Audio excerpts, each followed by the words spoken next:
firefighters, and cancer. The local crews are doing their part to try and turn things around. The schools in San Diego that have a Native American name are going to have to change them within the next year. We hear from the school board coming up. The vet is not out there to judge. They just want to help your pet. Veterinarians report more pets getting sick from marijuana, as a new report highlights it's a growing problem in California. More bald eagle sightings. We have new photos of chicks in the nest as the population continues to grow here in San Diego County. The advice from San Diego International Airport leaders a week before Real ID enforcement is set to begin. CBS 8 News live at 6 starts right now. After years of battling flames, many fire crews are now fighting a new concern: cancer. Studies show firefighters are at far greater risk of getting cancer, and San Diego firefighters are experiencing that firsthand. Good evening, and thank you for joining us. I'm Carlo Cicchetto. I'm Marcella Lee. Every year, the San Diego Fire Rescue Department averages more than a dozen new cancer claims. CBS 8's Steve Price spoke with a local firefighter who is also a cancer survivor and shares his story to help others in his profession. Firefighters may battle flames, leave a scene, and think they escaped uninjured, but statistics tell a very different story. Firefighters are 14% more likely to die from cancer than the general population.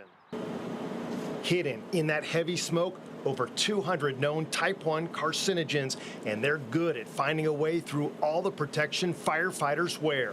Even though we're fully encapsulated, stuff still gets in our neck, our armpits, our groins, our ankles, our wrists. Deputy Fire Chief Brent Brainerd found that out the hard way. The tumor grew at the base of my spine. He was just 39 years old when the pain started in his back. A few months later, he collapsed. Fortunately, it's weird saying this in a cancer statement, I was only diagnosed with large diffuse B-cell lymphoma. I was a stage 1. Chief Brainerd is far from alone. The San Diego Fire Rescue Department averages 15 cancer-related claims per year. The most common type, prostate, but other forms aren't far behind. Breast cancer, testicular cancer, melanoma, things. David Hunt's job title tells you just how bad things have gotten. He's the department's cancer and health coordinator. He says 75% of firefighter line of duty deaths worldwide last year were cancer related. All these synthetic materials and new construction, they're just chocked full of carcinogens, toxins, PFAS, things like that.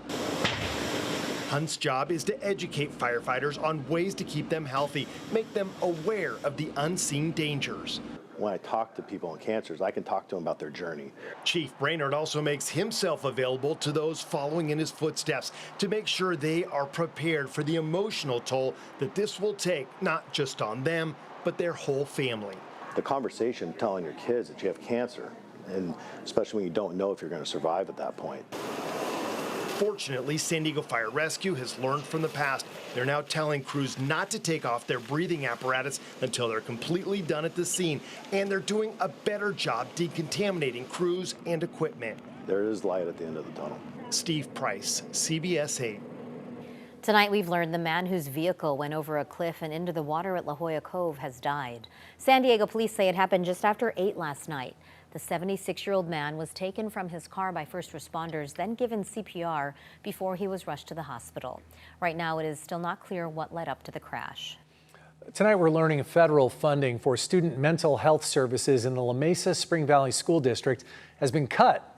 The Education Department is ending a grant for the programs this December. That's 3 years earlier than expected. And instead of receiving $11 million, the district will only receive $5 million now. It's funding the district says helps employ 30 mental health professionals who provide crucial services to students. Education officials told Congress the cuts are part of a plan to re-envision mental health program funding to align with current administration priorities.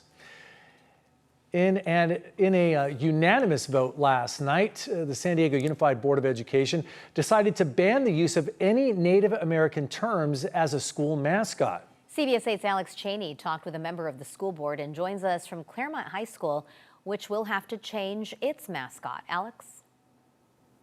That's right. I'm here live at Claremont High School, which, at least for now, is still the home of the Chieftains. However, after last night's vote by the San Diego Unified School Board, they will have to change their mascot. Claremont High School will soon no longer be the Chieftains.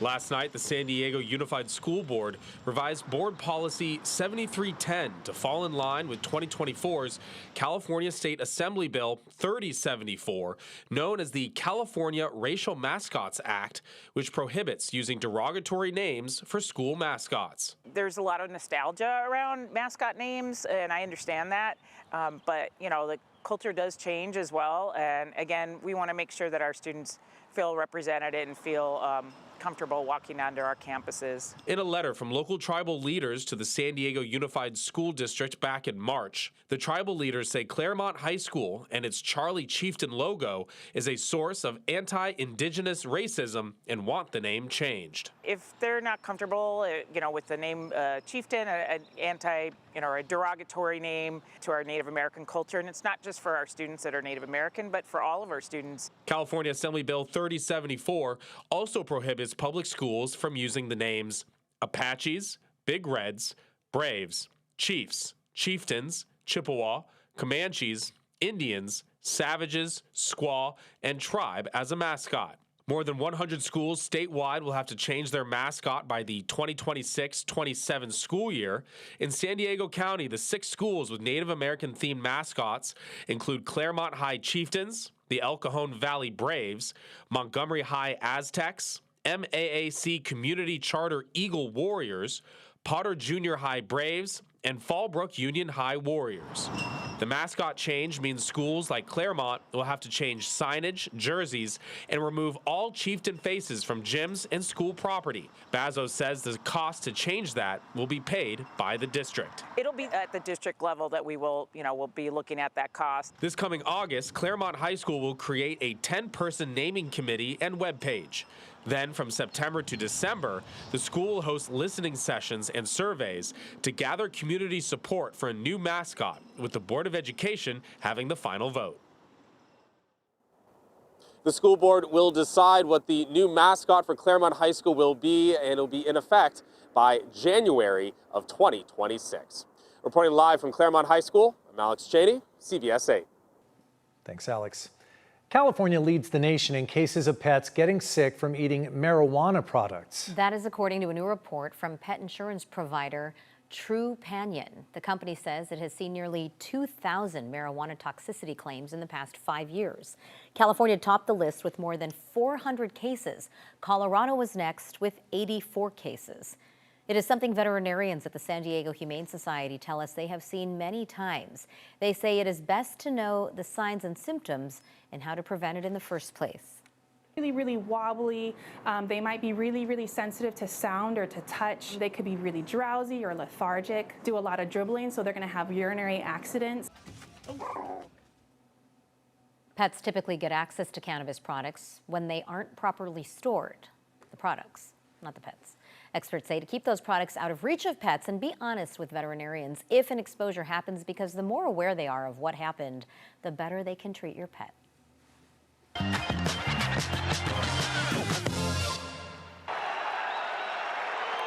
struck him out, the Padres win!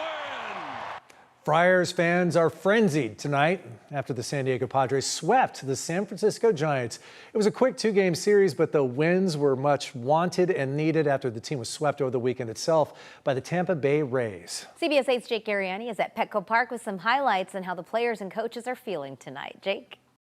Well, we hadn't even reached the month of May, and the sky was falling hard here in Padre land, wasn't it? And maybe rightfully so, given the last few weeks. But after back-to-back wins and a short 2-game sweep of the San Francisco Giants, the good vibes have made a resurgence here at Petco Park. The Padres are now 19-11 on the season and in second place in the NL West. I think it was just, we felt lonely out there. We missed our guys. And, we missed them in the clubhouse. They were gone for a whole week, and we just felt empty. And they were back, so they're a big part of, our ball club, and they bring a lot of energy. It's great to have Arise and J-Hay back. The energy that they bring, obviously the defense that J-Hay was putting on today. Arise is tough at bats, and the energy. It's a much more exciting team.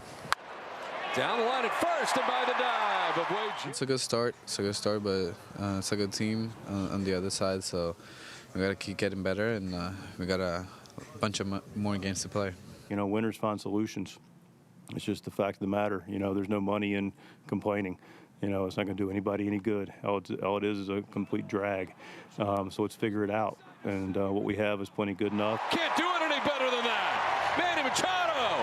That short hop is not an easy play. Yeah, I mean, that was pretty easy. That was just a one hopper. I just made it look a little nice.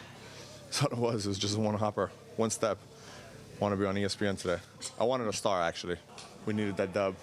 That's routine for him.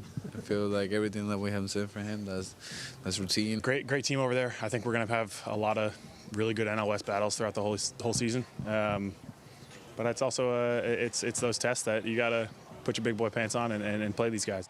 Now San Diego departs on their second longest road trip of the entire season, an 11-day, 9-game, 3-city trip that will take them to Pittsburgh, New York, and Colorado. And speaking of the back end of that trip in Colorado, that is when Padres baseball returns to CBS 8. On May 10th, the Padres take on the Colorado Rockies. Coverage begins at 4:30, and I will be there out in the Mile High City, live pregame and postgame for all your Padres coverage. Again, on the 10th, Padres taking on the Colorado Rockies on CBS 8, and reinforcements should be on the way for San Diego. Sounds like Jackson Merrill and Jake Cronenworth may even make it back on that road trip. Until then, I'm Jake Ariani from Petco Park. Go ahead and send it back to you. All right. It's great to be healthy. Yeah, it helps just a little bit when you have your Yes. good players back. Yes, and we are excited to watch. John Howard's going to have more highlights from today's game coming up in sports. And to reiterate what Jake just said, the next Padres game that airs on CBS 8 will be Saturday, May 10th. That's a week from this Saturday. The Friars will be taking on the Rockies. Our coverage begins at 4:30 before the game broadcast, which starts at 5:15. Saturday night is baseball night on CBS 8. I feel like that's a song. Saturday night. Let's make one. You can sing it. Do a You can jingle. sing it. Let's do it. California lawmakers take up a controversial proposal that would slash credits for homeowners with rooftop solar systems. And that is a lot of people. We'll have those details next. Plus, the ongoing concerns in the South Bay as a sewage treatment plant in Mexico that had been closed for years comes back online. And the adorable new additions we're seeing in bald eagle nests around San Diego County. We had some sunshine this afternoon. We're still seeing it out there, but also the clouds starting to roll right back in. They become more saturated over the weekend with a late season storm system, and we're looking at a chance for some showers and much colder temperatures. Details are ahead.